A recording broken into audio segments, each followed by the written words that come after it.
Okay, hello. Welcome to the call for the 7th of April, 2021. I'm hoping we could just do a round of introductions. Some of you may not have met before, in fact. I will start. Tim Hill, tech team at the Open Data Institute for data infrastructure and data standards. Ollie, if you could introduce yourself. Yeah, hi, Ollie Sisman, project manager at London Sport. Nick. Nick Evans from a company called IMIM. And Jason. Jason Sorrell, engagement consultant at the ODI for OpenActive. And last but not least, hello, Chris. Hi, it's Chris Boynton, co-founder of Racefully, activity tracking app. Okay, thank you all for joining us today. The agenda today is mostly focused on issues that have recently arisen with London Sport, but that have got a broader application, one in connection with MCR Active. I'll just share the slides with you. Let's see here.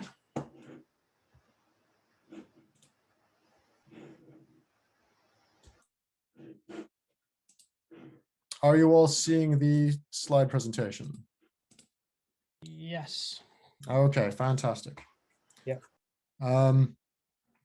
Some of these are unfortunately fairly involved. We might not come to a conclusion on all of them, but we can at least take actions forward, hopefully. So the first issue is an old favorite, which is describing difficulty and related properties.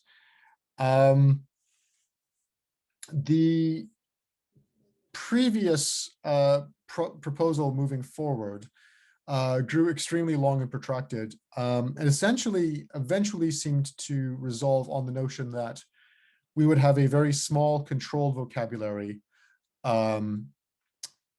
describing difficulty level, biased towards capturing finer grained distinctions at the lower end of the spectrum. So there would be distinctions like beginner, but also suitable for everybody and no experience necessary, and then intermediate and advanced beyond that, with the notion that this could be expanded, that this would be expressed in SCOS and therefore could be expanded if required for particular use cases. That stalled somewhat with discussion of the nuances of that. However, it's come up as more urgent again in relation to London Sport, which, if I understand correctly, Ollie, essentially there's a simple beginner, intermediate, and advanced vocabulary that would be useful for London Sport applications. Yes, so on open sessions, we already have beginner, intermediate, and advanced in there. Mm-hmm. But yeah, we were looking at basically making it a required field and adding a fourth field of essentially no experience necessary or something like that. Right. Okay. Yeah. Okay, so that is I think that's basically already covered by the proposal in that case.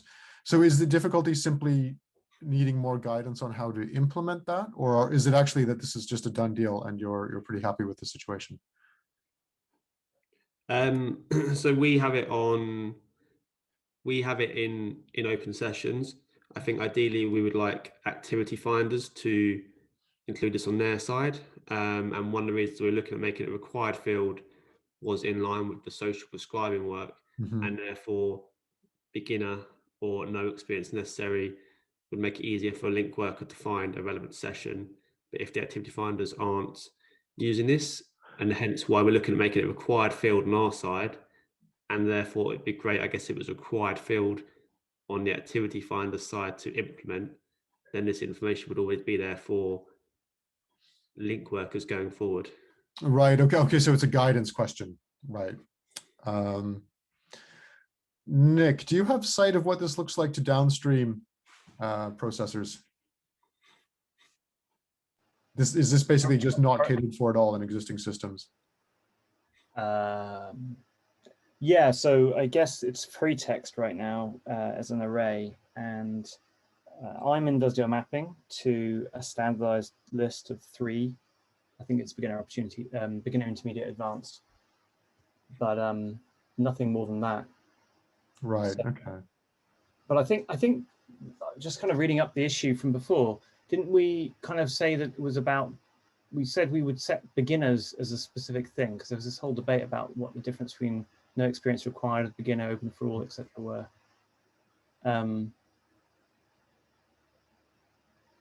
So I'm trying to remember what basically this got really complicated, didn't it? Yeah.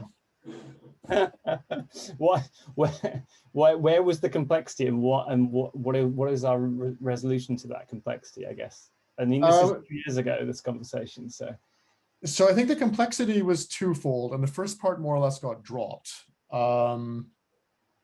So I think the first proposal was to express this numerically, in fact, on some kind of scale between 100 or 1,000, I can't recall. So that got debated at length, and then that got more or less shelved. And then it moved to what the canonical terms would be. And then it became really about how you subdivide beginner. And if I'm reading the issue rightly, I thought we ended up in a place which more or less mirrored what Ollie outlined, basically.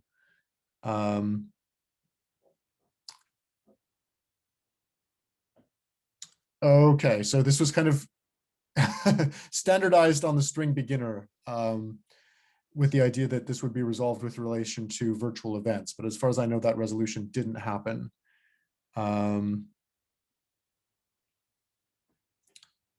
With the proposal being that no experience required and open for all would be distinct values alongside beginner. And it sounds like there's a clear demand from London Sport for no experience required, but open for all, which is basically no levels, being left hanging there. I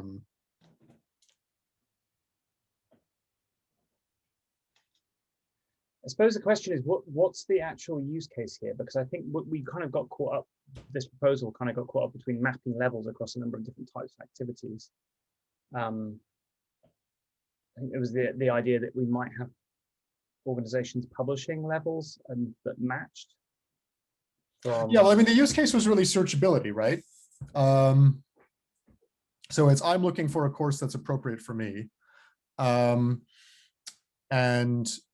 it was felt that there was a distinction to be observed between events that presuppose some experience, right? Like if you were, say, a beginner footballer, that assumes that you've played football before. And then there were a distinct class of events that were really no experience required, meaning, you know, we will teach you how to do this. We're assuming that you've never encountered this before. That was the use case there. And then open for all, I think, arose out of a worry that if you were searching and you clicked no experience required, sorry, no. So yeah, if you clicked no experience required, you might get only events that were explicitly tagged with that, even if there were cases where there were events that were in fact appropriate for everybody. You know, like if there's a dodgeball or something like that, where in fact picking it up is fairly straightforward. And there is not, skill level is not an applicable kind of dimension to apply. I was parsing open for all slightly differently to be not the no experience, but actually if I'm experienced and there's a session, I don't know, there's a circuit session, and on it happens in a certain time, but on arrival they find out how good you are, and you go down a different track depending on whether this is the first time you ever showed up at a gym or whether you can bench press a small truck. And so open for all, a search that was like advanced would be advanced or open for all, meaning that all levels are able to be covered in the session. But if the way we model that is actually to say there's an array of beginner, immediate, and advanced on the same session, then that would be maybe not a useful way of looking at that. Mm-hmm.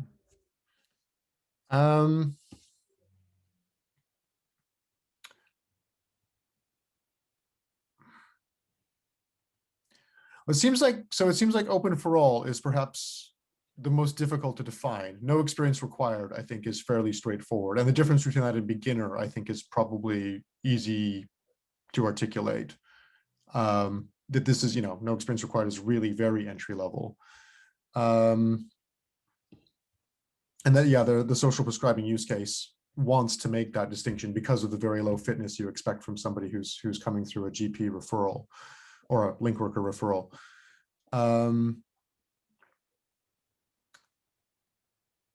Is this the kind of thing that can be handled purely in middleware, and activity finders will tend to just have a field marked, difficulty level, and it just happens to display whatever string happens to come through? Well, yeah, the thing is, we probably need something that's. I'm just trying to think. The front end, you probably want something like Amazon, where you can, on the left hand side, where you've got the faceted search, you can filter on things that are beginner. But if you end up with just one particular type of activity, you might want to get down to, white belt in a particular martial art, or something like that, and then you want that facet, that facet search to change to maybe look like that. I guess that's probably the grander vision of maybe where some of this is going. But I'm just trying to kind of think whether, that sounds like a good idea in theory. I don't know if we've got any data right now that supports that.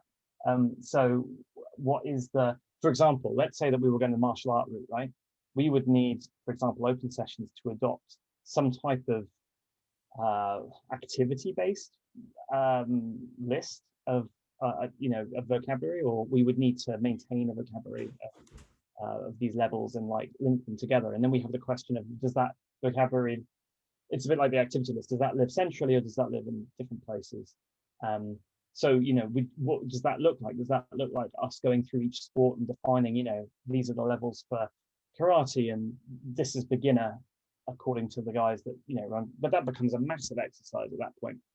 To try and go across all those different sports, do the mapping to these levels.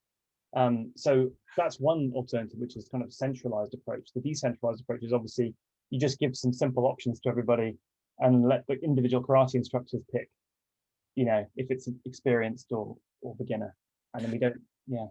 Yeah. So I think that more fine-grained kind of belt kind of style of difficulty rating that is dealt with in the proposal. As sort of an extension that you can do. It might be perhaps leaving that aspect of the discussion later, and maybe can we refine the proposal just down to expanding the beginner, intermediate, advanced list to include no experience required? I mean, how much difficulty does that create through the chain?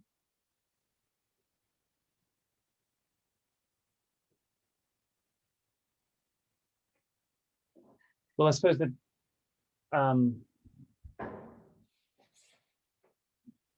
guess what the question I'm asking is: are we adopting a structure, which is what the proposal is, which sounds I can see the merits of, or are we just adding a new string to the kind of existing structure?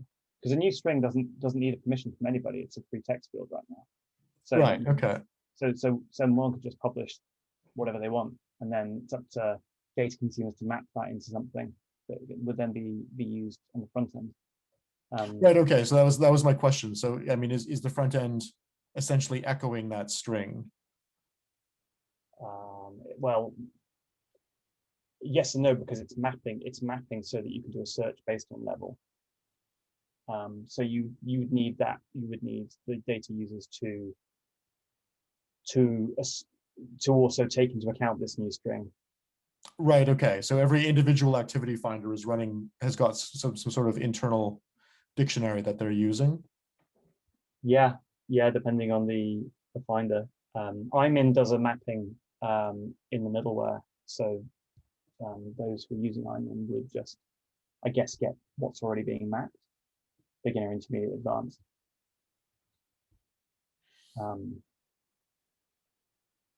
Yeah, so I guess sorry, what I was trying to do is really understand, are we saying here that the answer is to add the structure, in which case that sounds like a good idea. I guess it's just what does that transition look like from where we are right now, and then who needs to adopt that? Yeah, I mean, I think I like the idea of adopting the structure, because we can then hash out, exactly what that controlled vocabulary looks like and what the semantics of it are. Whereas, of course, if it's just kind of a controlled list of strings, it's always going to be a challenge to express anything in a more refined way. Right, and okay, and I've just realized that in the spec itself, it already allows for a SCORS concept to be in level. So actually, we're not even talking about changes to the spec by adding the concept in. We're just talking about defining the controlled vocabulary that's currently missing. Yeah, although it sounds as though at least Iman's tooling actually doesn't process concepts, right? Yeah, that's right. Right. Yeah.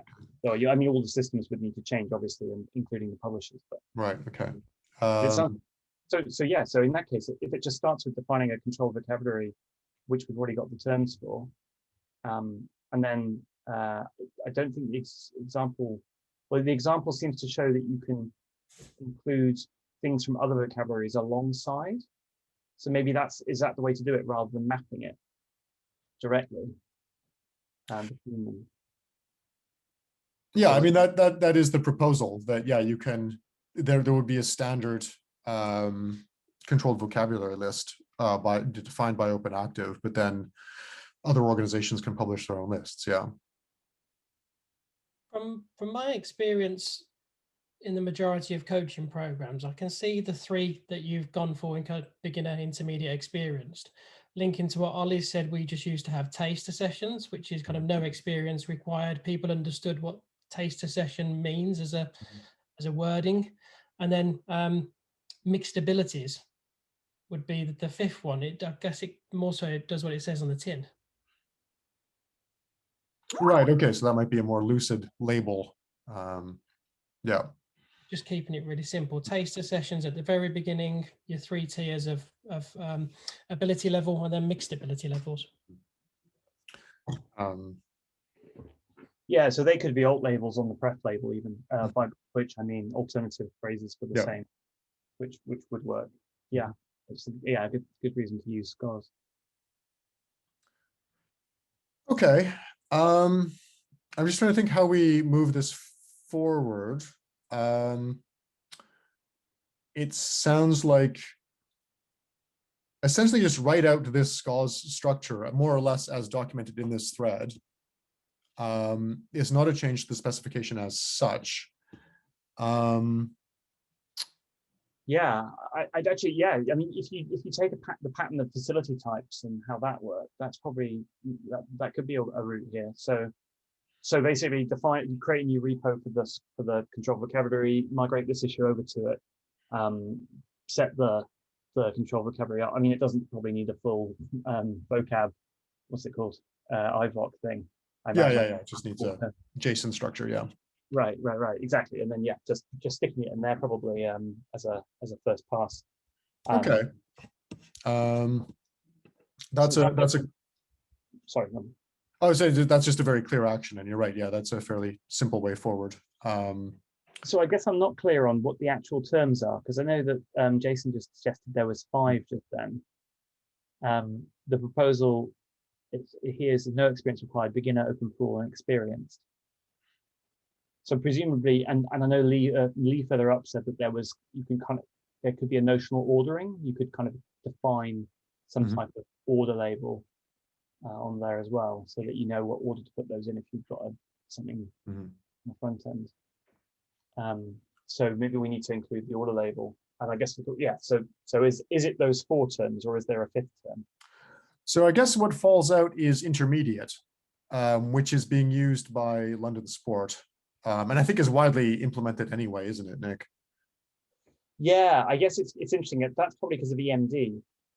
I think maybe the discussion above was that intermediate was this really complicated place where it wasn't very clear across all the different data sources that intermediate meant one thing, which made it quite difficult to determine the difference between intermediate and advanced. So I guess experienced is kind of both. Yeah. Sorry. It's a good question, because a lot of the data is EMD data, as exercise moved dance data, and some systems currently implementing the old version will be still publishing. Gladstone, for example, will be still publishing that for a while. So yeah, if we got rid of intermediate, we have a mapping problem. Potentially be losing information. Well, and looking at my comment following on a W3C call from 2019, unfortunately, actually intermediate was agreed to be added to the term list, and experience was to be changed to advanced. The waters got a bit muddied by Tom's summary. Okay. But I think we're looking at no experience required, beginner, intermediate, experience, advanced, and open for all as the I suppose the canonical ones. And then of course, as you said, we can do other labels as alt labels, such as the ones Jason's provided. Yeah, I'd be happy to support that. I think if we've got the structure in place, then perhaps the thing to do would be just look back at the video from 9th of October. Yeah. And just really check that we haven't missed anything before we go and spend loads of everyone's money re-implementing everything across all the various systems. Yeah. Obviously, it's a worthwhile but an expensive change ecosystem. Right. But definitely a good first action to get the structure set up, and that sounds like a good step forward. And then I guess into the detail of the actual terms. Yeah. Okay. I think that's probably as far as we're going to get it today. Then. I think my terminology is just based on sport development. You know, that's the kind of thing anyone from a sport development background would be using as their terminology. Yeah, I think that's the advantage of this SCOS construct, is that it lets us associate different labels with single concepts. So yeah, so somebody with a sport development use case could use those labels and have them be understandable to their intended audience. Yeah, it might be worth, Tim, I don't know how much you want to replicate what happened with facility types, but it might be worth just getting that spreadsheet that we had up before kind of set up, which has got, terms, the IDs used, the alt labels or something, so that people can comment on these. Because I guess I'm kind of wondering, like, does the process of this look like, okay, we get the structure down, that's the spec bit already conforms to the existing spec, great. Then we agree the terms, and then we go about, trying to get this thing implemented at scale. So maybe it's just kind of trying to get as many people's eyes on the terms themselves before. Yeah, that makes sense. Yeah, absolutely. Good opportunity. Yeah, rather than talking about it, this can happen at a document level, and I think that'll elicit the distinctions nicely. Yeah, absolutely. Because I'm sure sport development, there'll be other users of this that will look at it and have their own. Get this up on another repo. Okay. There's a slight can of worms, which I think I might try to add as an agenda point to another call, given that we've got a fair bit to get through. The research coming out of Digital Gaps indicated that there's another kind of idea that is sort of parallel to difficulty level, which is intensity. So the notion that you should be able to segment off particular low intensity activities for people who are really very inactive and onboarding. I think it might be worth digging into this in more detail, possibly with other stakeholders who might be more interested in this particular user group. But if I could just get a feel from people on the call how useful intensity would be as distinct from difficulty, that would be useful. I mean, for instance, with London Sport, would intensity be something, a distinction that your users would understand? Yeah, it's an interesting one. I think my personal thought would have been that initially people would look at beginner, intermediate, advanced, and if you're a beginner, you would kind of assume that what you're doing is going to be a bit more low intense than what an advanced person is doing. I know I do understand that you could have the high level and high intensity for beginner, but I think to begin with, particularly in a social prescribing or really inactive people, beginner term would be suitable. Mm-hmm. As we move forward, it could be worth looking. I'll have a look at that in more detail. Yeah, I agree with that. Some of the data that we already have, like the British cycling data, for example, does use intensity as a proxy for level. Yeah. And they've got terms like steady and I can't remember the other ones. Yeah, like steady being low intensity, but also beginner. And, yeah, I don't know if it'd be really interesting to see the case where you've got a beginner high intensity session, and like what exactly is that? Yeah, I do wonder in the Okay. more general use case. Oh, sorry, Chris, go. I think we've got the difficulty can involve skill as well as exertion. And so a spin class can be pretty high intensity, but pretty low difficulty. You just have to get on a bike and move your legs around. But, you know, if you are not accustomed to physical activity, an intense spin class is probably a bad place to start. You're going to feel pretty bad by the end and possibly harm yourself. So you've got this double dimension of difficulty. I would find any kind of climbing wall difficult, even if the climb itself wasn't very intense, because I've never been climbing before. So I think, and I'm just thinking about it as a running group organizer, you know, we have a Sunday run that's 10K, which means we're not a beginners group. If you've never run before, you're going to have a horrible time with us. But on the other hand, it's a conversational run. We're jogging along and chatting. It's not, there's no sprint intervals. There's no, you know, it's not an ultra or anything crazy. And so again, the difficulty is pretty simple on that, but the intensity is intermediate almost, if you like. A 10K run is an intermediate level of run for people. So I'm just trying to parse in my head, again, not getting into the weeds, because I can feel us all trying very hard not to open the weeds that I see further up that last thread, to decide how we represent those in a most amenable way, so that people aren't desperately trying to think of 3 dimensions of you know, skill level, intensity of exercise, and potentially sort of difficulty as being some combination of the two. Yeah, I think that emerged again with British cycling and with the walking routes, that difficulty is already a kind of proxy for things like gradient and length and distance. So it does become tricky saying, you know, what's a proxy for what? And, you know, if you combine difficulty and intensity into one factor called challenge, you know, you can imagine all different ways of slicing that cake in terms of the audience a particular activity is appropriate for. It gets a bit hard to parse, I think. It's interesting, yeah. I don't know how. If you've got a cycle ride that's long, then you have the length of distance in there. Same with a run, don't you? You put a 10K run, you put the 10K distance. So I guess there's sport-specific ways of solving that already. It's just how useful a generic property is that tries to do that in addition to the stuff that's just sport. Because if you're going for a run and you see it's a 10K, you presumably would think twice. Okay, maybe this is one for further investigation, pending more clarity about what use cases that would address in the social prescribing space. Put that one on hold for the moment.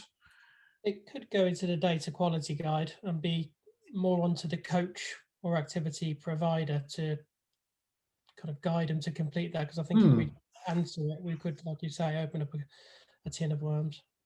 Yeah, I was just going to add to what you just said, Jason said there, is that from a user perspective, I don't think users would probably want to be ticking beginner, high intensity. Like they'd be looking for one option. In the same way that if you look at booking.com, you tick pool, yes or no. You don't tick pool, 10 meter. It's just the one, and then you read about the hotel. Same way, you would read about the activity once it's a beginner. So it needs to be some onus on the participant to select the activity once they've used a simple selection. Okay, so that's interesting. Okay, so it's much more about guidance and description and context more than it's a kind of controlled vocabulary on its own, right? Yeah, that's really good. Yeah, because the definition of an OpenActive beginner might be different to, yeah, like maybe that's what we're looking at. Maybe the controlled vocabulary has like a formal definition, which it is Scholars has a field for, as the same. We have a formal definition for each sport, so maybe we have a formal definition for what beginner is in our world, in our world, in the OpenActive data, and therefore what people should be trying to populate that field with. Yeah, okay. Yeah, so intensity is one factor that goes into the semantics of description and of difficulty. Yeah. I think definitely would be worth having someone from the social prescribing viewpoint just to talk about, not what the individual maybe is doing, but what a doctor would advise an individual to look for, and whether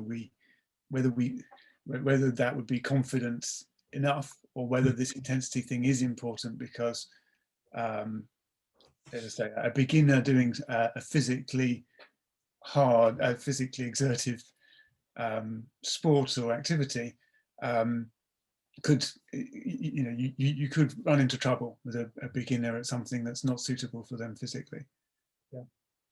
And I guess the question of intensity for whom, it becomes very active there, doesn't it? That it's a different, the level of intensity, I think the way you slice that up is very different in the social prescribing world. So it might not make a lot of sense to somebody who wasn't being referred. Something described as high intensity would not necessarily match their expectations there. My Sunday run is high intensity on a social prescribing scale, but maybe not on an elite athlete scale. That's a really good point, actually. Maybe this is a really a thing to think about in the context of social prescribing, rather than, because it might be that, although, as Ollie says, we don't want multiple tick boxes for the average user who's got to read a lot of stuff. For social prescribing, maybe the person doing the prescribing just wants to tick the box according to their patient and have a filter to save time in their kind of 10-minute window or whatever it is. Although I know that that's not how it works at the moment. I know that they spend a lot more time, but in the future, maybe they want to do it quicker. Okay, there's evidently a lot more detail to surface there. Okay, mindful of time. This is a horrendous one that I think mostly Nick could probably speak to with most authority. Surface of pitches. Now, this became extremely complicated. I think because of sort of cross-pollination from other issues. And now there's a more immediate use case, which IMIN is trying to address. And I guess it's about finding some way of keeping this relatively simple and implementable, given the complexity that was surfaced during the issue. So the complexity is essentially that we're trying to capture two things in this issue, one of which is whether something is outdoors or indoors, that very basic kind of distinction. And then there's a series of much more fine-grained distinctions about what the surface of a pitch actually is. And then you enter into a whole world of nuance and material type and branding, like 3G versus 4G versus 5G pitches and so on and so forth. And it's basically become incredibly tangled.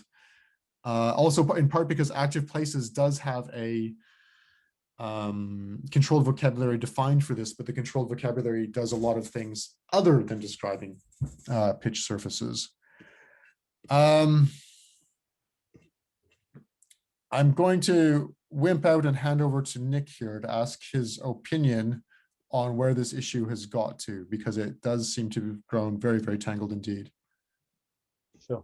I'm just having a quick read of Nisha's latest comment. He did say he couldn't make it today. Sent you apologies. I should have mentioned earlier, because he saw this on the agenda. I think possibly the issue here is we've got one controlled vocabulary that's trying to address two separate concerns, and I guess Jamie's talking from one perspective and Nisha's talking from another in here. obviously with neither of them here, I'll try to do justice to what I believe the distinction is. I think from well, I suppose in talking about the products themselves within Playfinder, which is the product that Jamie has runs, in fact, there's a kind of a top right hand corner surfaces where you've got 3G, 5G, whatever it is. That's what you use to filter out the different types of pitches that you can book. And that's like a filter that they've had there for a long time. And I know other products have that similar need to filter between generally those type of things. Tom is not actually in this thread, but he has mentioned separately that so I mean I'll surface it here, that they're looking for a way of saying, is this a multi-use facility? Is this studio open to, and there's a term for it which I think is in the spreadsheet, multi-use. And then Nish is coming from the MCR Active perspective, which is they've got a list of facilities, and they just want to be able to show, as you can see there, where the football pitches, tennis courts, etc. are. So they want the data at that level in MCR, just saying there's a football pitch, and then whether it's 3G or something comes later. And I think part of the issue here is that the current list actually kind of crosses over both of these a bit. So in Playfinder, the user experience is pick your sport and we'll find you a space that you can use for that sport. So you search football, you get spaces that accommodate football, and then you can filter on 5G, 3G. The MCR is a browse situation a bit more. So you're browsing through the different parks, looking at what parks have inside them, football pitches, etc. So yeah, and the last two comments come about because I think what the suggestion from Nish is maybe we should have this, as you can see in front of you, the top level of the hierarchy, and then underneath that the surfaces. And I think Jamie's comment is actually that's possibly the wrong way around, because you probably want to say a 3G pitch is a 3D pitch first, and then what sports it accommodates is secondary. Yeah, I feel like, sorry, I hope this wasn't dealt with up thread and I've just forgotten, but isn't the activity really properly belonging in the activity field? And the facility type is describing the nature of the facility on which you perform this activity.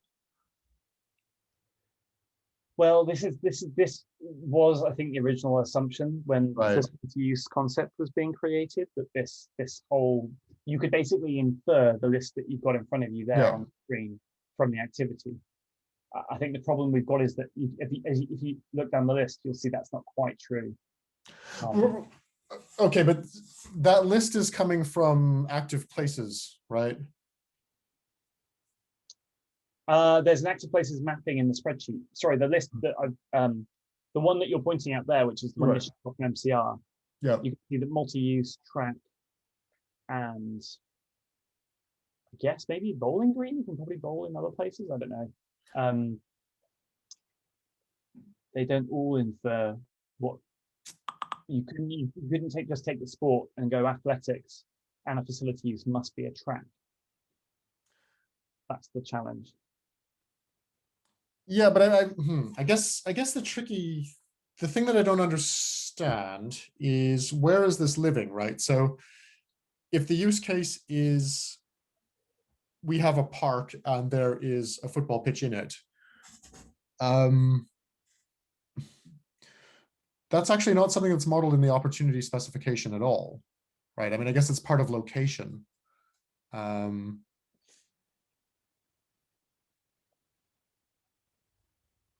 I would normally think a facility type is living on slots. So facility use is the use of a facility for a particular activity, I believe. And what that means is the facility itself which is, yeah, absolutely doesn't exist in the model. It's implied as part of that facility use concept. So I suppose the idea here is that you're tagging the facility use with the type of facility that it's talking about in combination with the activity. So in theory, you could have a facility use that is rugby and football if you had if you could use the space for both to some limited extent. Yeah. If you look at the activity list, sorry, the facility list that's come out of active places, they've actually got the same problem. Yeah. To be fair, the amount of work that went into establishing the OpenActive activity list was enormous, because that actually had the same problem as well. In that all the lists that existed before it didn't really have, they were trying to solve too many problems. Mhm. The data hub one, for global one, is pretty famous for that. Mhm. So I guess maybe we just, maybe the challenge here is we haven't really had the same level of curation effort go into, or maybe we have actually, in looking at the customer facing pref label in the spreadsheet, it is really focused on surfaces at the moment. But the mapping to the active places data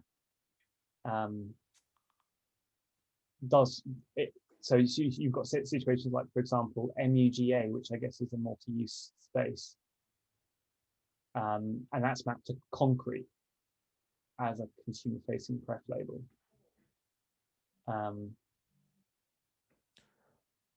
So I suppose the gap here is that we haven't really got a way of describing the facility type. We've got a way of describing the surface, and maybe this is maybe what's happened here is we've got two things happening at the same time. Yeah, I was just going to say, I think it's not actually clear what we're modeling right now. Yeah. Yeah, exactly. That's right. And so I guess the question is, if this is a surface list, is the list of activity of facility types different to that list? Is it the same? Can we just tag things with multiple things? I don't know. Do you tag something as football pitch and concrete? Yeah, and then how do you parse that, I guess?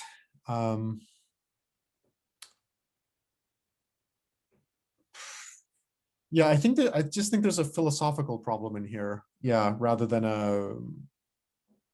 I don't think in the terms defined in this thread, I don't think there's an answer.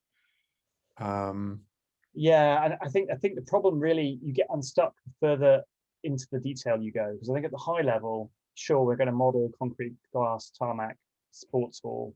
Well, actually, even sports hall is tricky. You start with just the surface names, and then play, lawn, etc. And then you get into squash court, swimming pool, open water, Lido, sports hall, and then you get into BMX tracks of different types, and karting courses of different types, and airfields and stuff like this. So it all goes, yeah. I guess they tend towards facility type. Mhm. I guess is what I'm saying. As you get into more detail around, like a skate park. Yeah. That's a thing. And you could say, if you put skate park in a list, you would probably expect to have football pitch next to it in that list. Yeah. So further down the current list of facility types, it does look like you end up with having football pitch there. It's just that further up you have these kind of more surfaces, I guess. Right. Okay. I think this is probably a bigger issue then. I think this is, I mean, I hope something that we can solve actually within the existing spec, that it's a guidance thing about, how creating quite precise rules about how you do this and how you would parse it. Well, I think really what it needs, to be honest, is just to have Jamie and Nish and maybe Tom on the call, because they'll have Okay. and Izzy possibly, because they're the group that constructed the list, and they're the group that's on the thread. So probably, I guess, well, we've flagged now that it's as you say, slightly philosophical issue. Mhm. In fairness, the list currently does bleed between both surface and type. Nish is advocating for adding more to that list of types, but obviously it conflicts with the kind of other side of it. Yeah. Okay, I'm afraid we're almost at the end of the hour. However, let's take a quick glance at I hope the simplest of these. So there's a concrete use case from London Sport, and this was also mentioned by Purism, that indicating the last modified date is a useful thing to have in the data object, so you just know how fresh the data is. Now, Ollie and I were on a call earlier today where I pointed out that actually you can get that information from RPDE. It is there, but it creates a certain complexity in parsing, I guess, to use that value. So is there an advantage to having a last modified date or similar in the data item itself, just indicating when it was published and putting it there for easy parsing? Okay, so real quick, there's I think 3 different philosophical concerns to this one point, and one of them is actually really relevant to booking, which is current. Okay. So that's really, it's really, I saw this come up and it's really timely to discuss it. There's a social prescribing issue as well, and there's obviously the kind of usefulness of having it from RPDE, other processing. So okay, first challenge is the data that we have right now doesn't have okay, stepping back a sec. First challenge is the data that we have right now is updated in different ways by different systems. So a last modified date at a data level is actually not probably what we need for social prescribing, because the last modified of the data might not actually be anything to do with the last modified of, when the last person clicked on it. You want a last verified date or something like you're saying here, which might be separate to last modified. That then makes last modified slightly less useful, because also last modified depends on the entity, because you can have the place which is modified at a certain date, you can have the session series or scheduled session modified at a certain date, and so you end up putting it everywhere, I guess, and then it doesn't, well, if it's everywhere, then I guess where is it? So there's challenges around that, and then there's also a challenge around having the RPDE data being updated from an API separately, which is a problem that was flagged very early on in discussions around RPDE. Generally, this idea that if you've got a feed of stuff, you might want an API that has the same stuff in it, and then how do you resolve conflict between the two when the modified data as it stands is not in the data structure. So I guess the challenge with the data structure is if we put it in the data structure, because the way the data structure works, it's not clear where it should live.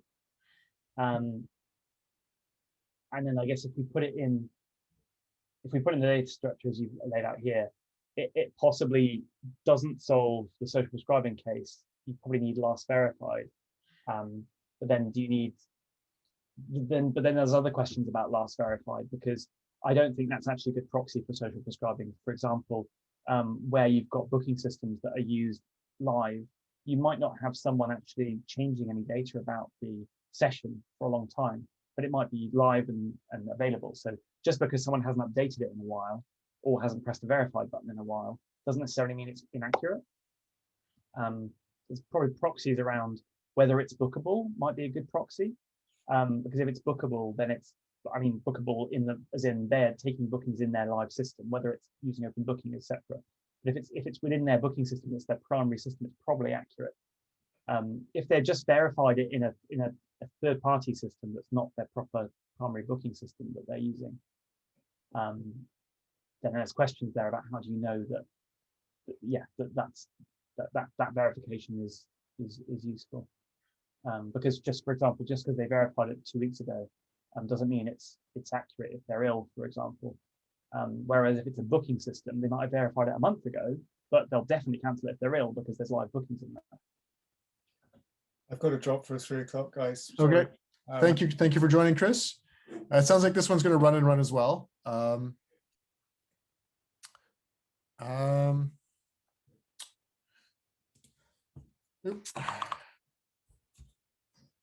Yeah.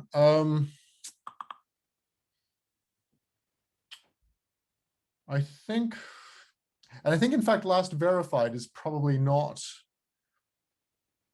that useful anyway, or rather, it doesn't give all the information that a social prescribing use case would actually ideally have. I think with lastVerified, you typically would want more information about, you don't actually want more like a review or something like that than simply a confirmation that the data is accurate. It's more than a data assurance kind of use case that's being supported there. So separating them sounds sensible, yeah. Yeah. The modification date, I mean, that's an interesting one. I suppose it depends on the nature of the feed that you're publishing as well. I mean, I can imagine the session series not being modified for a long time, but scheduled sessions presumably have to be, materialized more or less continuously. Right. I mean, that doesn't exclude the possibility that a feed is just running and running and running, like we have with COVID shutdowns and that kind of thing. So then it's not terribly helpful. But I would have thought under non-weird COVID situations, actually, the presence of lastModified or the modification time for a scheduled session would usually be a pretty good indicator that the data was fresh.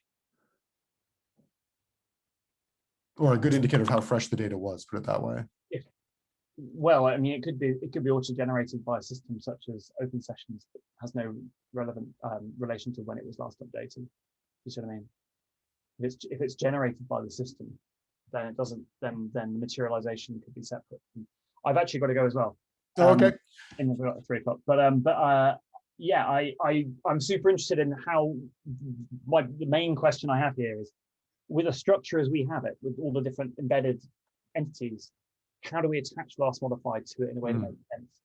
I think it could be useful in terms of the API, but I don't know if it makes sense to have it in the structure as much as it makes sense to have it around the structure or something. Okay.